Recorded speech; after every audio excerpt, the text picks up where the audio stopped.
We got 2 rookies starting today.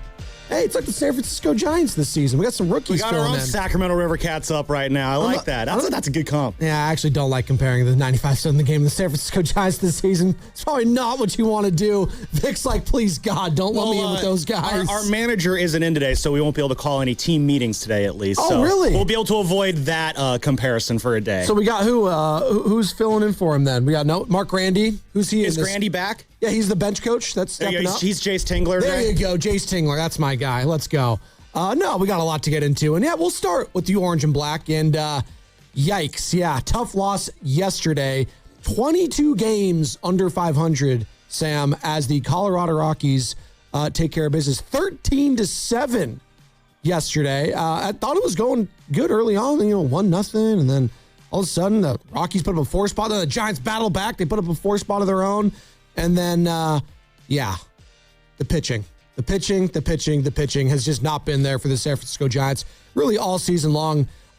We can talk about the game if you want. I'd rather jump into the big story of the last 72, 100-plus hours, which is this article that was released via The Athletic, and it was written very well, and a lot of good and juicy quotes from Britt Giroli, who is going to be joining us, in about 20 minutes. Yeah, getting her on early here. Yeah, via The Athletic. And if you haven't, stumbled upon it, I would go to her Twitter page. It's Britt_Giroli, GHIROLI, because the story is unlocked. It's a subscription-based service, The Athletic, but they have some stories that are unlocked. This is one of them. I didn't realize it was a free-for-all story. Yes. Well, that's when it's a big-time issue. It is, and it's Buster Posey's Giants legacy is on the line as adulation is shifting to anger. And it's very, very interesting. Yeah. There's a lot of really good quotes in here. Dan and I on Saturday spent most of the show breaking it down on the Orange and Black. Oh, thank you. So did Benny and Nora. Good. When they're just the entire time like, Dad, why are you making us suffer like this? Yeah, Dad, can we put on... Dad, put on literally anything else. Put on the Gabby's Dollhouse music was Nora. I was like, no, that could be on like the TV at home. We could watch that show. There you go. It's not a show that I'm going to the Spotify playlist for. And Benny... That's not a listen in the car? No, Benny's always in a Daft Punk, but I'm kind of dafted out of Daft Punk right now. So. You're not up all night to get lucky right now? No, not right now. No, one more time is basically. I thought Benny would be like, Dad, why are they talking Giants? Can we get some more Spurs talk going? Oh God, no. Well, his mom's taking him to the Spurs Warriors game January 30th. Oh my God, so this Spurs thing is actually happening. Oh yeah, it's real. Well, for now, until he finds the next best thing. No, honestly, the fact that it's lasted this long, because he's 6, right? He's 6, but you know who we like, Sam? He might be a Giants guy. We'll see. Okay, well that's good too. If he's ready to he's joining right now, to get hurt, right? If he's ready to get hurt, I give him props for that. But no, I commend him for sticking to the Spurs thing for as long as he has. Let's ride this train and see how it goes. So we were listening to you and Dan Devone. You guys sounded great on Saturday. Thank you. Let's talk a little about this. So I was at all 3 games this weekend, and oh my God, I wanted to just bash my brains out last night. Like, starting with Friday night, holy hell, maybe one of the worst played baseball games I've ever seen between 2 professional teams ever. Like, I'm sitting there watching, I'm just like, this might be the worst, played game of the year. Not in terms of, the score or anything, but just the basic execution of playing baseball. The amount of times there were just, boneheaded plays by both sides on the same play. There's the Jake McCarthy bunt that Landeroop chucks into the outfield, but because McCarthy rounds the base too hard, he gets tagged out. Christian Koss almost got doubled up, but the guy at short fumbles the ball. And Christian Koss almost got doubled up because there's a grounder to short in front of him on Friday night. He tries to go to third, which you're not supposed to do. So they try to get him in a rundown. They throw the ball away on the rundown, and Koss is able to get back to second base. So you got dumb base running, but it gets undone by even dumber fielding. It was just a lot of that on Friday night. Saturday was a Logan Webb day. That was at least normal. For one day, we got to pretend to be a normal baseball team. Joe, I almost fell asleep in the press box twice yesterday watching that 5th inning, where every single walk the Giants have issued all year was issued. I think they gave up 10 walks in a hit batter yesterday. 8 of those free passes ended up scoring. That 5th inning, everybody it seemed like got on via the walk. JT Brubaker went 3 for 3 in walking guys. And then came out. That was it. He faced 3 batters. He walked every single one of them. He came out. He was pissed off afterwards. Tidwell had half of them. He had 5 walks, 4 and a third. And he had, 6th, 3rd, and 4th inning. It's all right. He's figuring it out. He's bringing it together. And then it all went off the rails in the 5th inning. And that's just so emblematic of the Giants season. It's just every time it has a chance to go off the rails, it goes off the rails. You're still one game ahead, though, of the Colorado Rockies. Well, unfortunately, the Rockies own the quote-unquote tiebreaker. They have a tiebreaker. That all-important tiebreaker because, Joe, for the first time since 2020, the Giants have lost the season series to the Rockies. It's not good. Oh, 2020 doesn't count. Okay, fine. 2018. 2018 was the last time in a full season the Giants lost a season series to the Rockies. There are 5 teams in Major League Baseball with 70 or more losses. The Giants are one of them. The Royals, the A's, the Angels, and the Colorado Rockies all have 70 or more losses. And again, 22 games under 500. We're halfway through August. We still got a month and a half to go, people. So strap yourselves in. It's not over yet. 38 more games left, I believe. Yeah, there you go. What did Bob Melvin say last year? Unfortunately, we're going to have to go play tomorrow. We have to go back out there tomorrow, unfortunately. Yep. Yeah. That was the unfortunate, because I remember that was after one of the I think it was during the National Series last year, that Friday night game. I asked him, like, well, Bob, what's the message you give? And he gave a long, meandering answer that ended with, yeah, we got to go back out there tomorrow, unfortunately. And that was kind of the moment where it's like, I don't think Bob's coming back next year. Tony got asked a similar question yesterday in the post-game presser, and I'll peel the curtain back a little bit for those who care as to what goes on after these games. So you get the final pitch, game's over, everyone's sad, Giants lost. And, us media folk, we, stumble down to the interview room, and usually within 5 to 10 minutes after the final pitch, Tony comes in, gives his spiel, and then we go into the clubhouse. So the game ends at like 4:13 yesterday. And so you figure, between 4:20-ish is probably when he would come in. 4:20 blaze it. And that didn't happen yesterday. So we're waiting as if anyone cares how long they're waiting. He finally comes in at 4:30, and it's like, oh, wow, this took a while. Something clearly went down. Sure. And the second question, Bags asked the question, what's the message? When do you give it? And Tony's like, oh, I just did. We just had a team meeting. And you could hear it in his voice. You could see it in his face. Like, he was big pissed. He was big upset about how things transpired this weekend. And I mean, how could he not? Right. But you could really see it from him yesterday. Like, I don't know, again, what went down in that meeting. We got snippets about it. Yeah. But he looked about as angry and as frustrated and as upset with the product on the field as I've seen him all year. And this is a guy, Joe, who throughout the season's done a pretty good job at putting on a good public face when he goes out and faces us. Like, as bad as things have gotten, Fleming has told us numerous times how pissed off Tony's been about the results. Right. I've never seen it from him publicly, which I do commend him for that. It'd be so easy for him to just lose his marbles at any point during the season. He hasn't done that.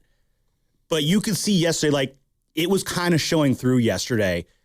And to be honest, I think that is a good thing. Like, I want him to be upset with the product. Are we reaching the boiling point for Tony Vitello for his sake, which is maybe the best thing, because it feels like, we've talked about it. Shasky's talked about it.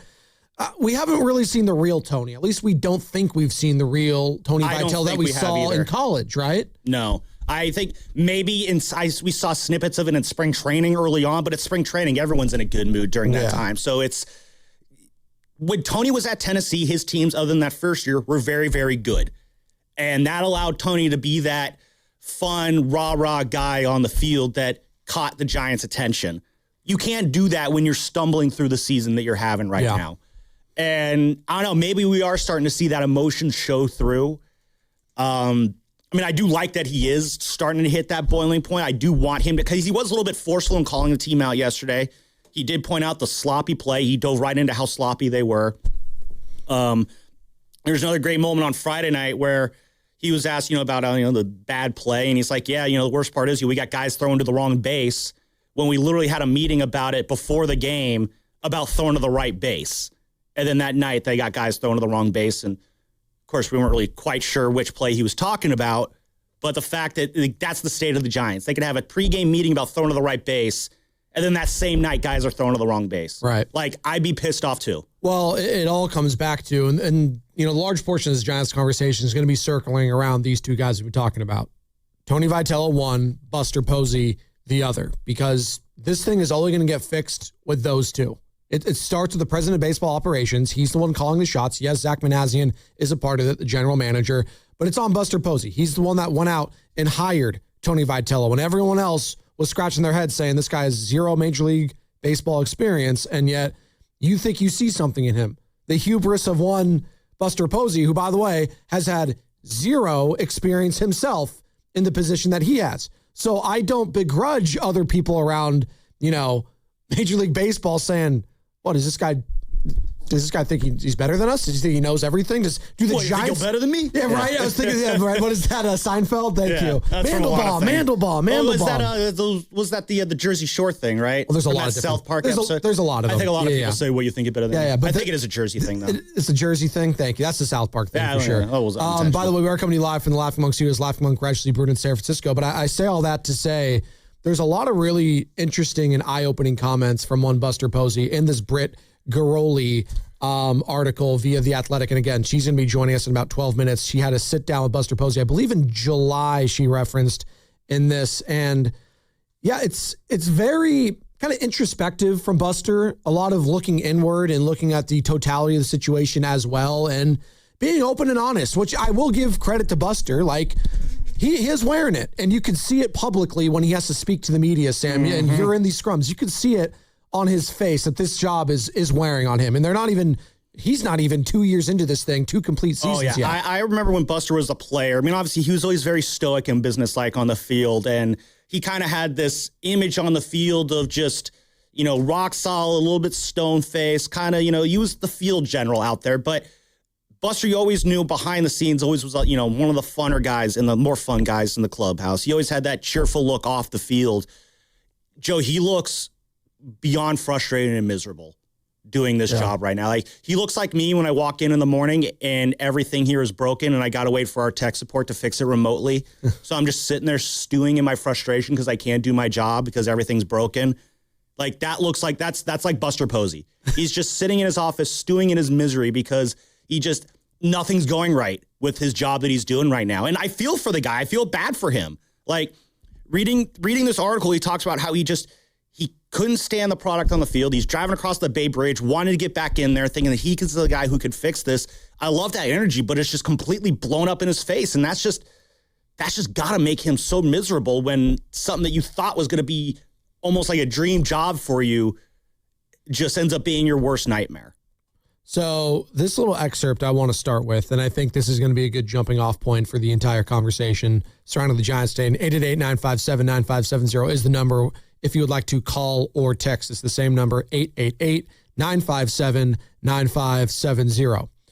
Things can change quickly, but what if 5 years down the road and it hasn't worked out? Would Posey, who professes to be his toughest critic, know when to pull the plug if the Giants' next chapter still lacks relevancy?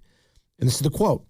Buster Posey says, I don't think that's a question for me to answer. Ownership knows my intent in this is that I want the Giants to be great. I'm certainly committed to that for as long as they think that I'm the right person. It sounds defensive, and I don't mean for it to sound defensive, but it is still early, question mark. It's my second year doing this. Is it too early to pull the plug on this? I mean, it hasn't been good the last 2 years. I'm struggling to find the good with this team outside of, you saw over the weekend, baseball, what is it? America has them number 4 farm system. All right, great. That means nothing to me when the biggest trade I've seen when you gave up legitimate prospects, right? Because the farm system is good for one of two things. Replenishment, right? And getting young, controllable talent that could be with you for years and years to come if you hit on that at the big league level, or you flip that for proven talent already elsewhere. Well, you try to flip some of your young talent, Kyle Harrison, right? Amongst James Tibbs, amongst others, for one Rafael Devers. Now, I know Rafi had a solid weekend. Has that worked out in the Giants' favor so far, the Rafael Devers trade? I don't think it has. God loves Steven Risotto, garlic fries and baseball guys. You guys do a hell of a job in the podcast together. And I think he's more locked in with Willard and Dibbs now. That's fine, but he had a tweet. I think he deleted it yesterday. I'm calling you out, Steven. Oh, no. 6:20 in the morning. You deleted your tweet. You should have stood by it. Oh, Steven, why? What'd he say? Because I think you had a tweet. Screenshots live forever. It was like a splash hit from Rafael Devers. Yeah, he quote-tweeted the station, yeah. He quote-tweeted the station and said, and yet the Giants are still 32 games under 500 with Rafael Devers. I think he deleted it. Wow, You should have kept it, Steven. Why did he delete it? That's true fact. Did he have were the Rafi stands in his DMs? No, maybe he just wanted all three of them. Maybe he just wanted to be nice. He didn't want to be negative yesterday. Maybe someone said, "Hey, Mr. Negativity, stop." But it is a reality, though. I mean, ever since the Giants have acquired Rafael Devers, I'm not one of those people who draws a direct A to B line between the trade and why the Giants are where they're at. I think there's a lot of other factors involved as well.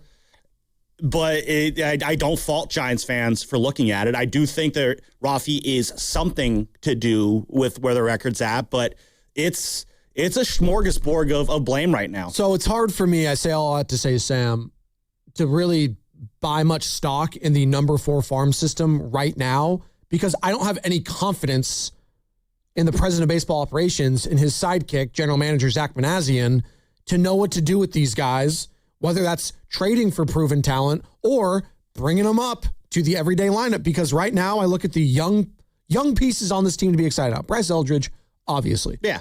I'm excited about Bryce, legitimately. He looks like he could be a player, like legit, like rookie of the year kind of stuff. Went deep on Friday night. Went deep on Friday night. The future, the present, everything for the next 15 years. He is looking like he may be adjusting back to the league that adjusted to him. It's going to be an adjustment process. I'm not worried about Bryce. Neither am I. He's exciting, right? The future! It sounds like it. Casey Schmidt was an exciting piece this season for the San Francisco Giants. Still relatively young. Okay, that was exciting, right? Who else for the pitching staff young and exciting right now? Landon Roop? Is that story kind of fading right now?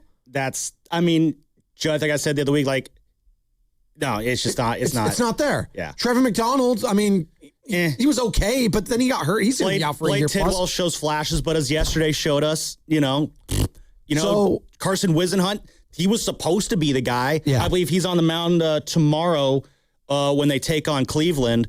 Again, shown flashes at times, but not enough for me to feel secure. So, the farm system's one thing, and if that's all you're going to be holding on to, that's fine. It's better than where it was for Farhan Zaidi. I understand you have to have the, highly thought about prospects around the league for others to genuinely care. That's how the Dodgers are able to make all these big time trades. Yes, money helps, obviously, but it's being able to wheel and deal a lot of these guys. Giants do have money. Again, going back to this Brick Rowley article, she talked to an unnamed executive somewhere around the league, and I love the this quote quote was, "They should be the West Coast Yankees. They have too much money to be this bad." Yeah, and this launched Dan and I into a philosophical conversation of how much owners should spend, and what should the goal be, to make money, to win, to figure out a way to do both. And of course, I said owners should be obligated to spend to win, which of course I know is a naive thing to say.